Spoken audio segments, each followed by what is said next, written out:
아이성을 공략했다가 패배했었죠. 그래서 하나님의 다시 기도하고 하나님의 응답을 받아가지고 받았지만은 지도자인 여호수아는 두려운 거죠. 기가 죽어 있어. 다시 공격했다가 또 무슨 일을 당하지 않을까 그런 두려움이 있습니다. 그래서 1절에 하나님께서 여호수아에게 두려워하지 말고 놀라지 말라. 군사를 다 거느리고 아이로 올라가라. 내가 그 왕과 백성과 성읍과 땅을 다 내 손에 넘겨 주었다. 그래서 하나님이 직접 말씀한 겁니다. 다 데리고 올라가라. 다 데리고 올라. 그리고 2절에 너는 여리고에서 행한 것처럼 아이에게서도 행해라 그랬습니다. 그리고 뭐라 그랬습니까? 오직 거기서 탈취할 물건과 가축은 스스로 가지라. 여리고에서는 가지면 안 된다 그랬어요. 나에게 바친 거니까. 근데 아이성을 공격할 때는 실패했어요. 아간 때문에 실패했는데 다시 아이성을 공격할 때는 거기 있는 것을 다 가져도 좋다. 그렇게 말했습니다. 사람이 마음은 알 수가 없죠. 알 수가 없습니다. 또 아이성을 공격할 때 또 수십만 명이 공격하는 건 전쟁이라니까 또 누군가가 또 아이성 것을 또 취할 수도 있습니다. 도둑질 할 수가 있는 거죠. 그래서 아예 하나님께서 아이성 공격할 때는 거기서 탈취할 물건과 가축은 다 가져라. 다 가져라. 그랬습니다. 하나님 여호수아도 염려했겠죠. 아이성 또 공격하다가 어떤 놈이 또 뭘 가지고 주머니에 집어넣어가지고 또 날려나 어떡하나 두려웠을 거예요. 그러니까 하나님이 아이성 공격할 때는 거기서 탈취한 것들은 다 가져가라. 너희들이 다 해라 그랬습니다. 나한테 바치지 말라 그랬어요. 하나님이 어떤 섬세한 마음을 우리가 볼 수 있습니다. 하나님도 아신 거죠. 여호수아가 이렇게 해서 아이성 공격하는 것을 망설이는구나. 그러니까 이제 여리고와는 다르다. 아이성 거는 다 너희들 줬으니까 너희들 가져가. 그렇게 했습니다. 그리고 아이성 뒤에 복병을 둬라. 그런 말씀까지 했습니다. 그래서 3절에 보면은 3만 명을 뽑아서 밤에 보냈다. 봄에 보냈다. 그렇습니다. 그리고 이제 매복시켜가지고 전쟁을 이제 하는 거죠. 그래서 11절에 보면은 군사가 다 올라가서 성읍 앞에 가까이로 아이 북쪽에 진치고 12절에 5천 명이 베델과 아이 사이에 매복하고 있었다. 그래서 하나님 하신 말씀을 그대로 철저하게 행한 겁니다. 그래서 밤에 골짜기로 들어가서 그렇게 군대를 진치고 매복도 시키고 그렇게 한 겁니다. 그 모습을 보고 아이성의 왕이 군대와 함께 나와가지고 성 밖으로 나와서 전쟁을 시작합니다. 그때 약속대로 하나님 하신 말씀처럼 약속대로 여호수아와 군대가 도망을 가죠. 그러니까 성으로부터 점점 멀어지니까 아이성의 왕과 군사들이 여호수아를 쫓아가면서 성과 점점점 멀어지는 거죠. 멀어지는 거죠. 예. 그 사이에 이제 매복했던 군사들이 또 치는 겁니다. 예. 하나님의 약속이 이제 우리에게서 이루어진다. 이제 하나님께서 올라가라. 그리고 그 땅은 성은 너희들에게 내가 줬다. 하나님 말씀했어요. 그러면은 그러면은 아이성을 정복하고 아이성의 것을 자기 것으로 삼기 위해서는 여호수아와 군사들이 올라가야 돼. 올라가야 돼. 우리가 기도하고 혹은 성경 읽고 또 삶 속에서 하나님께서 나에게 뭔가 약속할 때가 있어요. 뭔가 주겠다. 우리 학생 때 공부 잘하게 해주세요. 성적 잘 나오게 해주세요.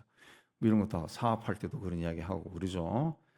그러면은 하나님이 약속하신 것은 반드시 하나님이 주십니다. 근데 하나님이 약속하신 것을 하나님이 주실 때는 어느 날 모일 모시에 하늘 문이 열리고 내 앞에 뚝 떨어지는 게 아니라는 거죠. 인간이 노력해야 돼. 인간이 노력. 예. 아이성 주신다 그랬어요. 그럼 인간의 노력은 뭡니까? 하나님의 아이성 올라가라. 내가 너에게 주겠다. 아이성 올라가야죠. 올라가는 게 뭡니까? 그냥 등산하는 게 아니라 전쟁하러 나가는 거예요. 전쟁. 전쟁이 얼마나 힘듭니까? 옛날이나 지금이나 죽을 수 있습니다. 상처를 입을 수도 있어요. 여호수아 입장에서는 엄청난 백성들이 죽을 수도 있는 거예요. 예, 본인도 다칠 수가 있어요. 그러나 하나님이 올라가라 그랬으니까 내가 올라가는 거예요. 올라가야 그 성을 내 걸로 삼을 수가 있다라는 거죠. 그러니까 하나님의 약속이 우리 삶 속에서 이루어지도록 하기 위해서는 최선을 다해야 된다. 그렇습니다. 최선을 다해. 예, 최선을 다해. 제가 오래전에 공부하러 갈 때 우리 장로님 한 분이 저한테 공부 많이 하신 분, 학교의 총장 한 분이 저한테 할 때는 공부할 때는 외국에 나서 공부할 때는 세 가지를 믿으라. 예, 하나님을 믿으세요. 하나님 믿어. 그것까지 좋아요. 그 다음에는 돈을 믿으세요. 돈. 네, 주변에 다른 사람 아무 필요 없습니다. 그 유학하신 분이니까 하나님 믿으세요. 하나님이 나와 함께 하신다. 꼭 믿고. 그 다음에 돈을 믿으세요. 돈을 아껴 쓰라는 거죠. 그 다음에 하나는 엉덩이를 믿으세요. 엉덩이를 믿으라는 게 뭡니까? 공부는 머리로 하는 게 아니라 궁둥이로 하는 겁니다. 예. 끈질기게 책상에 붙어 있으라는 거죠. 끈질기게 붙어 있으라는 거죠. 예. 예. 그게 굉장히 기억에 남아. 몇십 년이 지나도 기억에 남고, 실제로 엉덩이를 믿었거든. 끈질기게 붙어 있어요. 끈질기게. 놀러도 안 가고. 그 후에 이제 제가 좋아하는 어떤 분의 법조계 있는 분의 어떤 칼럼을 계속 읽으면서 그걸 보니까 그분도 그 얘기 하더라. 예. 고시 공부는 머리로 하는 게 아니래. 엉덩이로 하는 게 엉덩이를. 예. 그 자기 선배 중에 또 친구 중에는 어떻게 공부했냐 하니까 책상에 너무 앉아 있어가지고 그 팬티하고 그 살이 붙어버렸다는 거지. 예. 그래가지고 병원에 가서 그 의사가 팬티를 뜯어냈대요. 핀셋으로 소독약 발라가지고. 얼마나 앉아 있었으면은 그렇게 공부하더라. 예. 그러니까 그냥 그 세상에 성공한 사람들이 그냥 한 게 아니더라. 예. 팬티가 붙어버렸다나. 너무 앉아 있어가지고. 엉덩이로 하는 거예요. 엉덩이로 한다. 예. 사업도 마찬가지잖아. 예. 제가 그 사업에 성공한 그 친구, 같이 공부했던 친구가 사업에 성공해 지금 안 만나지만은 그 친구도 보니까 한참 막 공장 다니고 뭘 하고 할 때 보니까 잠을 안 자더라고. 거의 다 아마 일주일 내내 잠을 못 자더라. 잠을 못 자. 여기 뛰갔다가 저기 뛰갔다가. 그러니까 결국은 그 성공하더라. 돈을 벌더라. 예. 그 눈꺼풀 막 이 안약을 넣으면서 뛰다는 게 안약을 넣으면서.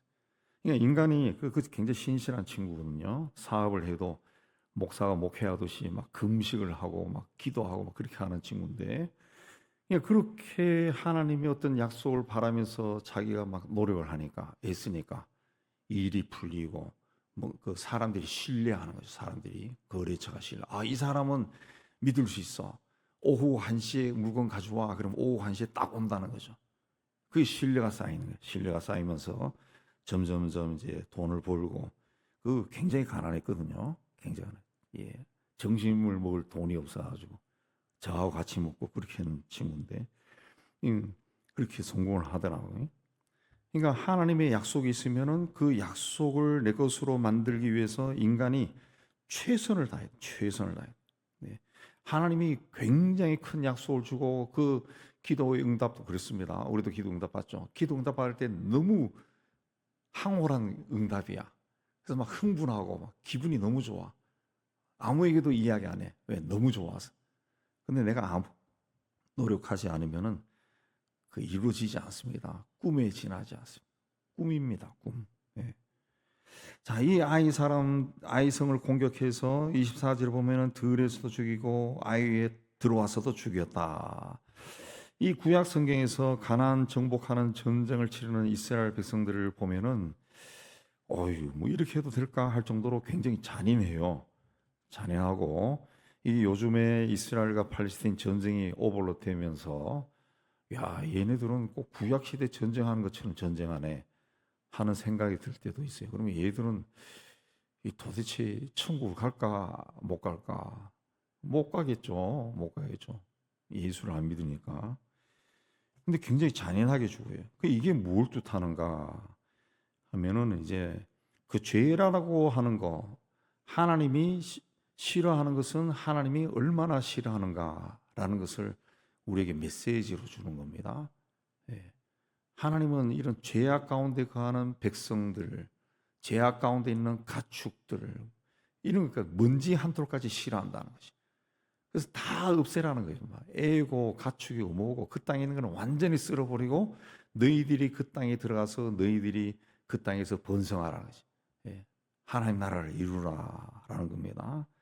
그러니까 오늘로 영적으로 주는 의미는 우리가 세상 살면서 만나는 그 죄들 절대로 타협하지 말고 너 안에 있는 죄, 너 삶 밖에 있는 죄 이거 완전히 제거하라는 거죠. 제거하라. 그랬습니다.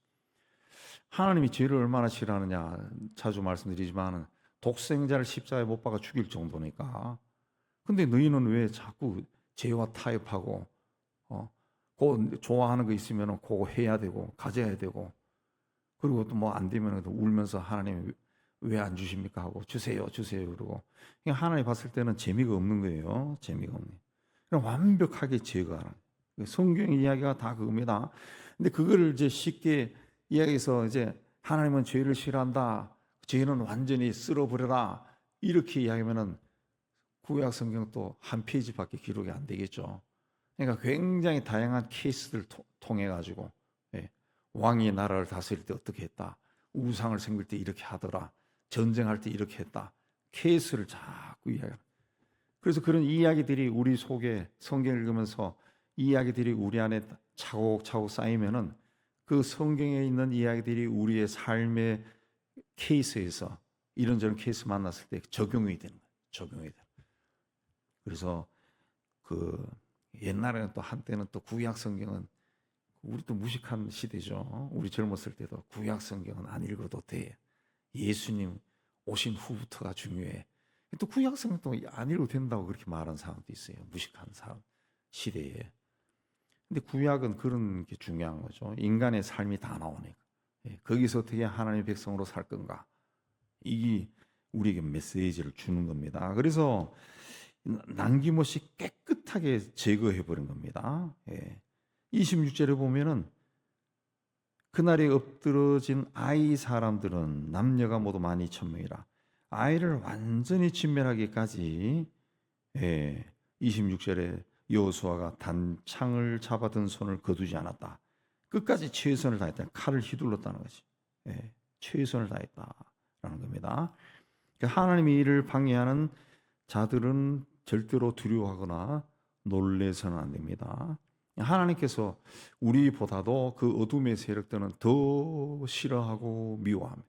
어둠의 세력이 오늘 우리 시대에 아무리 권세를 가지고 돈을 많이 가졌다 할지라도 두려워할 이유가 없다는 거죠. 하나님은 그를 싫어해요. 그들을 싫어해요. 중요한 것은 우리 믿음의 사람들이 그런 어둠으로 가득 찬 세상 속에서 믿음으로 사는 거죠. 빛으로 살고 소금으로 사는 겁니다. 그렇게 철저하게 하는 겁니다. 그렇게 해서 아이성을 점령해서 왕을 나무에 매달고 성을 불살라 버린 후에 이스라엘 백성들이 30절에 보면 하나님께 제사를 드리기 위해 제단을 에발산에 쌓았다 그랬습니다. 31절에 보면은 제단을만 다듬지 아니한 돌로 만들었다 그랬습니다. 다듬지 아니한 돌이다라고 하는 것은 꾸밈이 없다는 거지. 거짓이 없다. 내 마음 그대로 나의 마음 그대로 하나님 앞에 섰다. 번제와 화목제를 드렸다. 헌신했다는 거지. 헌신했다 그랬습니다. 그러니까 33절에 보면은 온 백성들이 나와서 예배를 드렸다. 구분도 없고 차별도 없고 심지어는 이방인들까지 와서 예배를 드렸다. 그 자리에서 여호수아가 하나님의 말씀을 낭독했다. 그런데 이 사람들이 승리하고 난 다음에 제단을 쌓은 곳이 어디입니까? 에발산이에요. 에발산. 에발산은 모세가 가나안 땅을 정복할 때 에발산에서는 저주를 선포하고 백성들을 둘로 나눠서 그리고 그리심 산에서는 축복을 선포하라. 그래서 에발산은 저주를 선포한 겁니다. 저주. 에발산과 그리심산이 한 수백 미터, 한 1km 정도 떨어지는데 그 사이에 꼴짝이겠다 그랬죠. 그럼 우리가 상식적으로 생각할 때 그리심산에 가서 하나님께 예배를 드려야지 왜 에발산에 갈까? 예, 그런 생각이 드는데 에발산은 저주를 선포했습니다. 무슨 저주입니까? 이렇게 살지 않으면 죽는다는 거죠. 이렇게 안 하면 망한다는 거죠. 그러니까 에발산에 들어갈 때마다 이렇게 하지 않으면 망한다. 이게 사람들이 기억하는 거죠. 예. 그리심산에 들어가면은 이렇게 하면 잘 된다니까.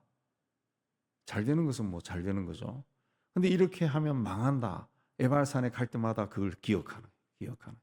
그래서 이 가나안 정복 전쟁할 때 보면 여러 번 이 백성들이 에발산에 가서 제단을 쌓고 하나님께 제사를 드렸다, 예배를 드렸다 그런 표현이 나옵니다.